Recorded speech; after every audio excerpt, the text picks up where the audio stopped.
Soy el Padre José y este es mi canal.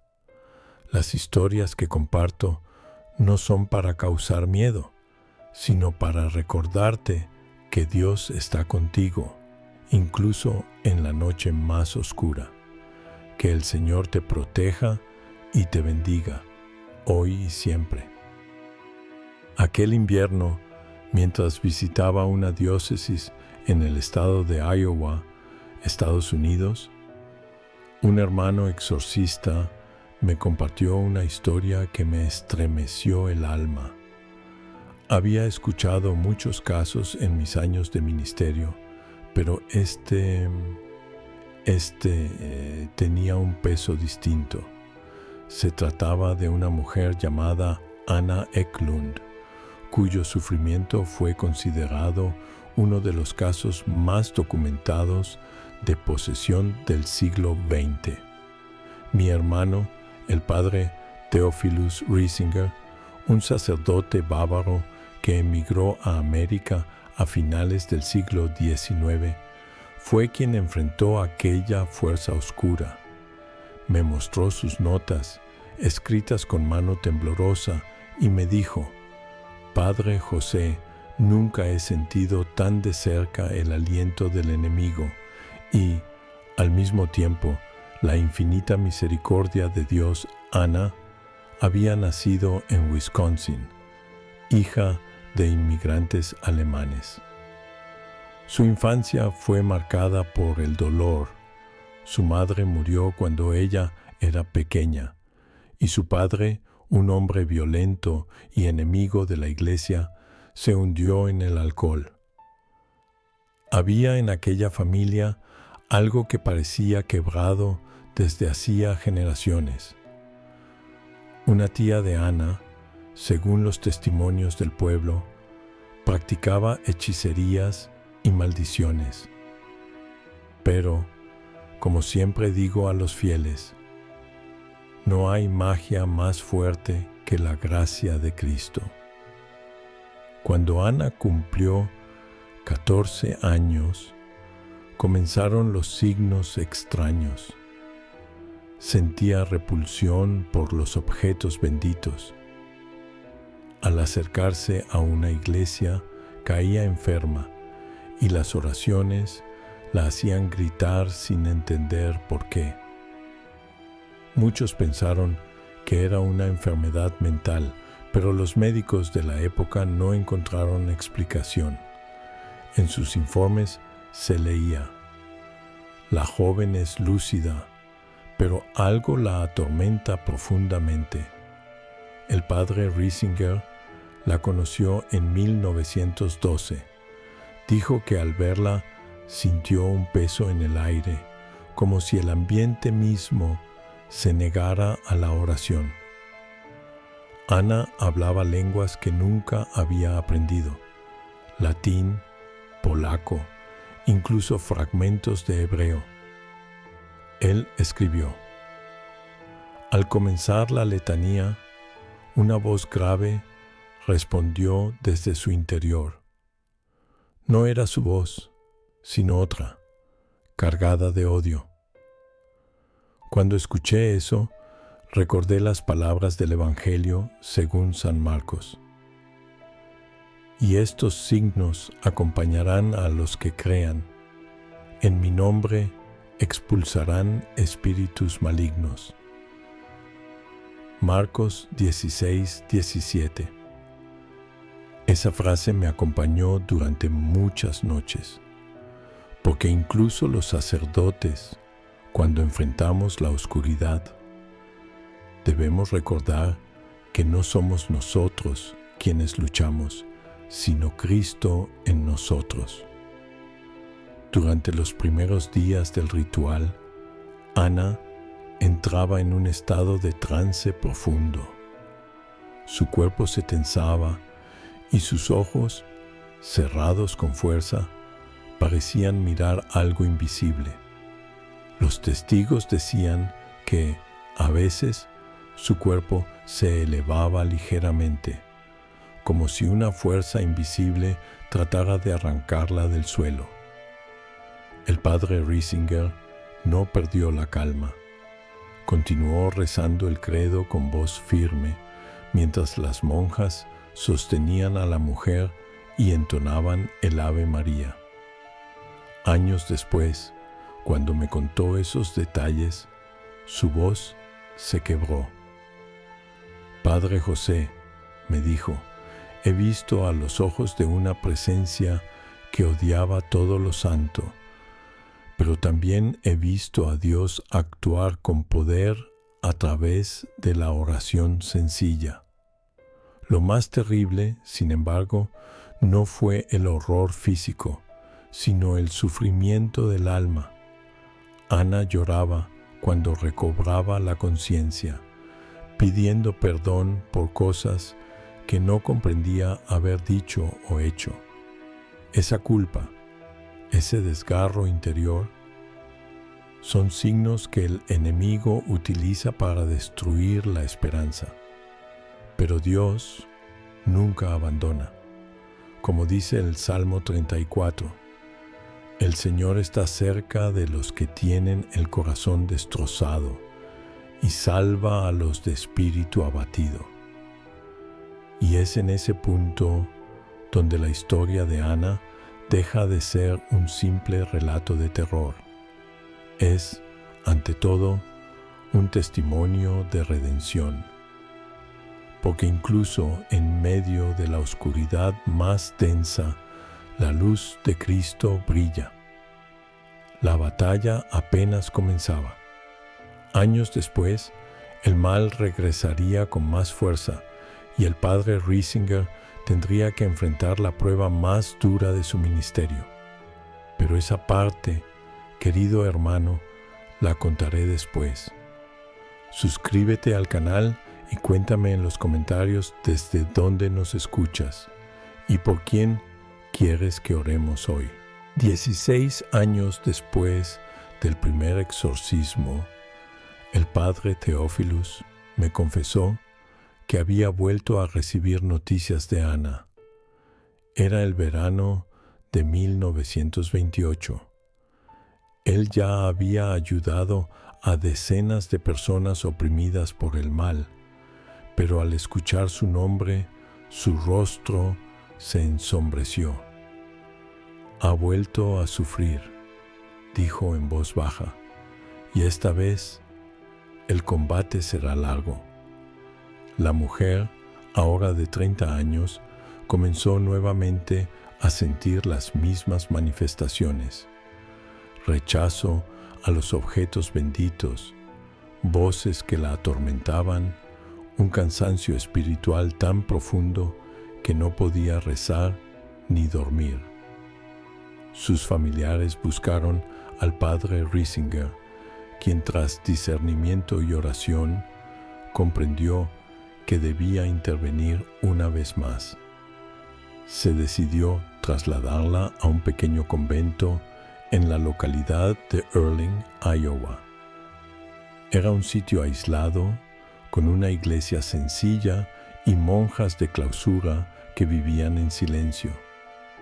Allí, entre paredes antiguas y olor a incienso, se preparó el lugar para el ritual. Todo debía hacerse en secreto. Solo el obispo, el párroco local, padre Joseph Steiger, y las hermanas sabían lo que iba a ocurrir. El viaje fue tenso. Ana, durante el trayecto, alternaba momentos de calma con ataques de furia inexplicable. Cuando llegaba al convento, no quería cruzar la puerta de la capilla.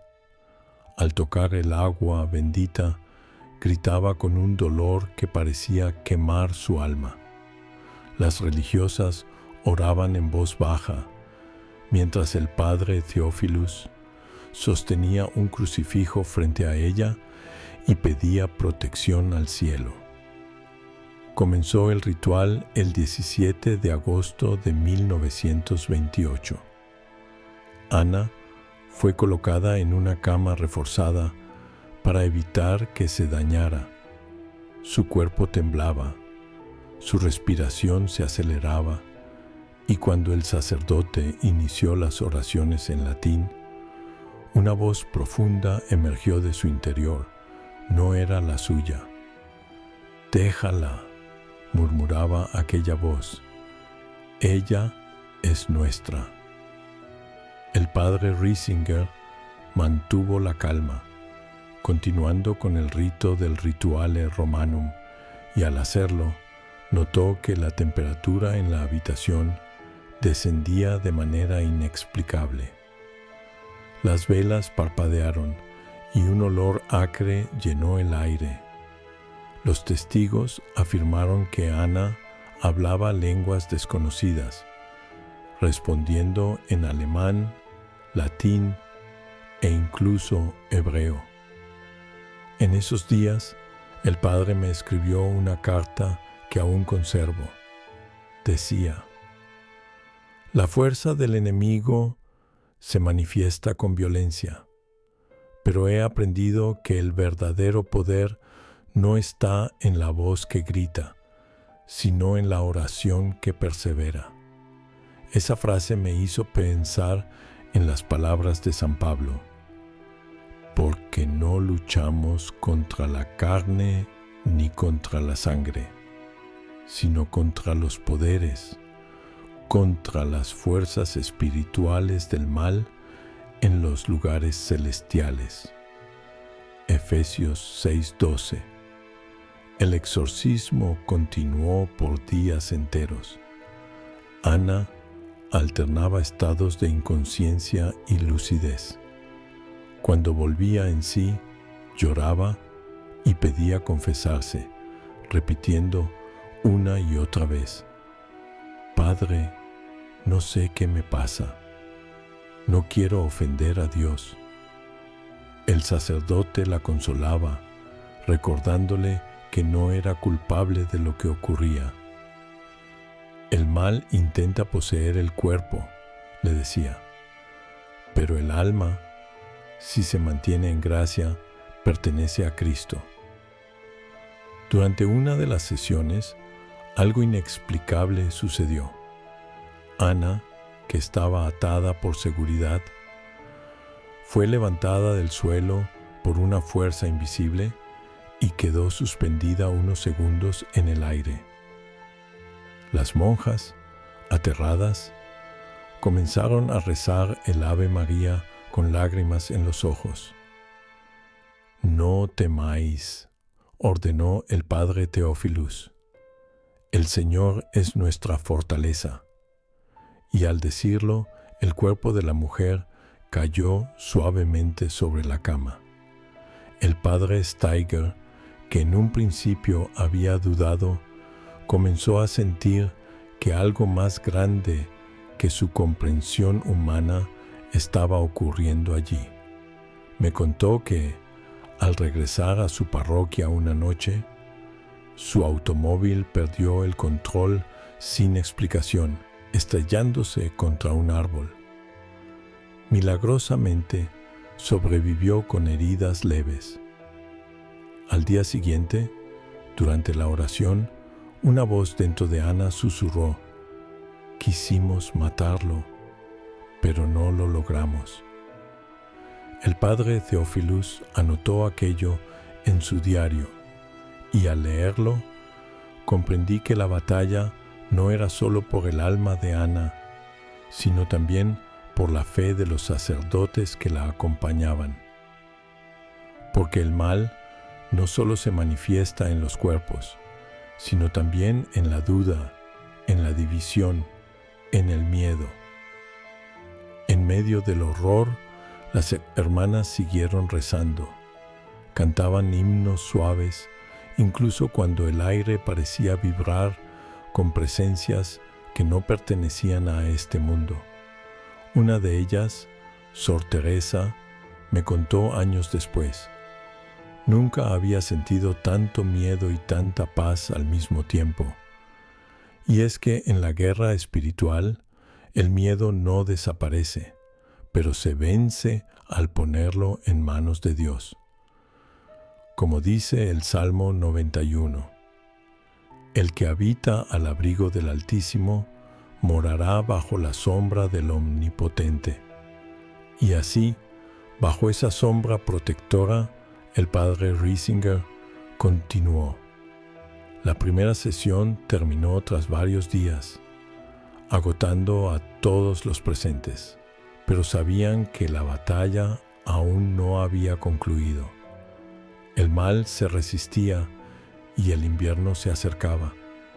Suscríbete al canal y cuéntame en los comentarios desde dónde nos escuchas y por quién quieres que oremos hoy. Las semanas siguientes fueron un verdadero campo de batalla espiritual. El padre Theophilus sabía que enfrentaba una fuerza que no era humana. En septiembre de 1928 comenzó la segunda sesión del ritual. El convento se encontraba en un silencio casi absoluto, interrumpido solo por los cantos y el sonido de las campanas. El aire era denso y las religiosas contaban que, a veces, escuchaban pasos en los pasillos cuando nadie estaba allí. Ana se debilitaba con cada día. No comía y cuando lo intentaba, vomitaba sustancias desconocidas, como si su cuerpo rechazara todo lo que había sido bendecido. El padre escribió en su diario: cada oración parece quemar al enemigo, pero cada palabra me cuesta el alma. Durante uno de los días más intensos, mientras recitaban el Exorcismus in Satanam et Angelos Apostaticos, una voz chillona gritó desde el cuerpo de Ana: no soportamos su nombre, no soportamos su luz. El sacerdote, sin levantar el tono, respondió: el Señor te reprenda, espíritu de engaño. Aquí no hay lugar para ti. La habitación tembló ligeramente, las velas se apagaron y un frío helado recorrió las paredes. Pero el padre continuó, convencido de que la autoridad de Cristo era más fuerte que cualquier tiniebla. En esos días, el padre Joseph Steiger comenzó a sufrir ataques inexplicables. Su salud se deterioraba y su mente se llenaba de pensamientos de desesperanza. Una noche me relató que escuchó una voz en su habitación que le decía: déjalo todo, no podrás vencer. Pero en lugar de ceder, se arrodilló y oró el rosario con lágrimas. Fue entonces, me dijo, cuando sentí que una luz invisible me abrazaba y comprendí algo que siempre enseño a mis feligreses. Cuando la oscuridad te susurra que te rindas, es porque está a punto de perder. En medio de aquel caos, el padre Theophilus buscaba momentos de silencio para sostenerse espiritualmente. Pasaba horas frente al Santísimo Sacramento, sin pronunciar palabra, solo mirando la hostia consagrada y repitiendo en su corazón: Jesús, confío en ti. Decía que después de cada oración, el rostro de Ana parecía suavizarse, como si por un instante su alma emergiera de aquella prisión invisible. La comunidad de monjas también sufría. Una de ellas, Sor Clara, tuvo que ser atendida tras desmayarse al escuchar los gritos que provenían del cuarto. No eran gritos humanos, contaba. Era un coro de voces, unas llorando, otras riendo, otras blasfemando. A pesar de ello, ninguna de las religiosas abandonó el convento. todas permanecieron en oración constante, ofreciendo su miedo como sacrificio. Como dice el Evangelio según San Mateo, donde 2 o 3 se reúnen en mi nombre, allí estoy yo en medio de ellos. Mateo 18:20. El padre Teófilus sabía que no podía luchar solo. Por eso pidió a los sacerdotes de la diócesis que, sin saber los detalles, celebraran misas por la liberación de una hija de Dios. Cada Eucaristía era un golpe invisible contra las tinieblas. La segunda sesión terminó sin resultados definitivos. Ana quedó exhausta y el sacerdote, enfermo de agotamiento, pidió unos días para recuperarse. Pero algo dentro de él le decía que la batalla final estaba cerca. El invierno llegó a Iowa con un frío penetrante. El convento, cubierto de nieve, parecía un lugar fuera del tiempo. Fue entonces cuando el padre decidió convocar la tercera y última sesión, que duraría 8 días continuos, desde el 15 hasta el 23 de diciembre de 1928. Antes de iniciar, todos los presentes se confesaron y comulgaron. Sabían que entrarían en un combate espiritual donde la fe sería su única armadura. Cuando comenzó el rito, una paz extraña descendió sobre el lugar. Ana abrió los ojos y dijo con una voz distinta, más suave: Padre, ella, una mujer vestida de blanco, me dice que no tema. El sacerdote comprendió que se refería a la Virgen María. Lloró en silencio y prosiguió: Durante esos días, el mal pareció resistir con más violencia que nunca. El cuerpo de la mujer se retorcía, su rostro se enrojecía y su voz cambiaba sin cesar. Pero entre los gritos, a veces se escuchaban frases de súplica. Jesús, no me dejes. El padre Teófilus anotó: cada palabra de oración es como un clavo de luz que atraviesa la oscuridad. Y así fue. La oscuridad comenzaba a perder fuerza. La victoria de Dios se acercaba, aunque aún faltaban horas de sufrimiento y oración. Como dice el Salmo 27, el Señor es mi luz y mi salvación, ¿a quién temeré? Suscríbete al canal y cuéntame en los comentarios desde dónde nos escuchas y por quién quieres que oremos hoy. El amanecer del 23 de diciembre de 1928 llegó con un silencio extraño. El viento golpeaba los ventanales del convento y el cielo, cubierto por una neblina blanca, parecía anunciar algo. El padre Teófilus se arrodilló frente al altar, sostuvo el crucifijo entre sus manos y susurró: Señor, si es tu voluntad, que hoy llegue la liberación. Ana llevaba varios días sin dormir. Su cuerpo estaba agotado, pero sus ojos, cerrados la mayor parte del tiempo, se movían como si contemplaran un mundo invisible.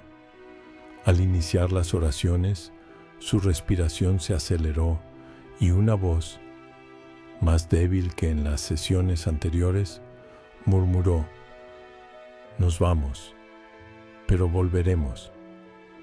El sacerdote, con voz firme, proclamó las palabras del Evangelio: Levántate y anda, tu fe te ha salvado. Lucas 17:19. En ese momento, Ana comenzó a temblar. Su cuerpo se arqueó y las monjas corrieron a sujetarla. Algunas lloraban, otras rezaban en voz alta. El padre Theophilus, sin detenerse, pronunció el nombre de Jesús una y otra vez mientras trazaba el signo de la cruz en el aire. De pronto, un grito estremecedor llenó la habitación. Era un sonido que ninguna de las presentes olvidaría jamás. Las ventanas vibraron, las velas se apagaron todas a la vez, y por un instante el silencio absoluto lo cubrió todo. Entonces, Ana abrió los ojos. Su mirada era distinta, serena, limpia. Una luz suave parecía reflejarse en su rostro. Murmuró con voz clara: «Alabado sea Jesús Cristo, estoy libre». El padre cayó de rodillas. Las monjas hicieron lo mismo. Algunas comenzaron a cantar el Magnificat. Otras lloraban en silencio.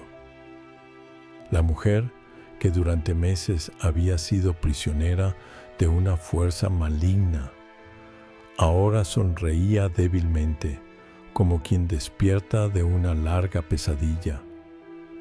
Después del ritual, Ana permaneció en el convento varias semanas, recuperándose.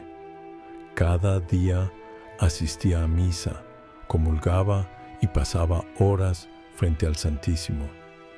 Cuando el padre le preguntó cómo se sentía, ella respondió: «Siento una paz que no conocía. Es como si una sombra se hubiera ido para siempre». Años más tarde, Ana vivió en silencio y humildad, frecuentando los sacramentos y ofreciendo su vida en oración. No volvió a sufrir ataques, murió en paz, rodeada de fe. Cuando escuché toda esta historia de labios del propio padre Theophilus, me di cuenta de algo profundo. No se trataba solo de un enfrentamiento con una presencia maligna, sino de un testimonio del poder de la misericordia divina. Porque incluso cuando el mal parece triunfar, Dios está allí, esperando pacientemente a que el alma diga sí a la luz. El Padre me dijo en su última carta: «He aprendido que los demonios temen 3 cosas: la humildad, la confesión sincera y el amor a la Eucaristía. En ellas reside toda la fuerza del cristiano». Cada vez que leo esas palabras, recuerdo que el exorcismo no es un espectáculo, sino un acto de amor. La Iglesia luchando por un alma. Y pienso también en cuántas posesiones modernas no se ven, porque no gritan ni levitan, sino que se esconden en la desesperanza, en la adicción, en la pérdida de sentido. Ahí también debemos ser instrumentos de liberación. Como dice San Pablo: «No te dejes vencer por el mal, sino vence el mal con el bien». Romanos 12:21. La historia de Ana Eklund no es solo la crónica de un exorcismo, sino la certeza de que la fe puede transformar incluso la oscuridad más profunda. Cuando Dios actúa, nada permanece igual. Y tú, que escuchas estas palabras, recuerda: no temas al mal, pero tampoco lo busques.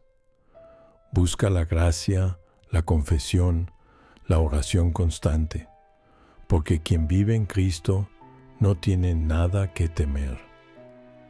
El padre Theophilus murió años después, en paz, sirviendo hasta el final. En su tumba, en una pequeña iglesia de Wisconsin, alguien dejó una simple inscripción en latín: Fidelis usque ad finem, fiel hasta el final. Y cada vez que pienso en él, repito lo que me dijo antes de despedirse aquella noche en Iowa. Padre José, no es la oscuridad la que nos debe asustar, sino olvidar que, incluso allí, Cristo sigue brillando.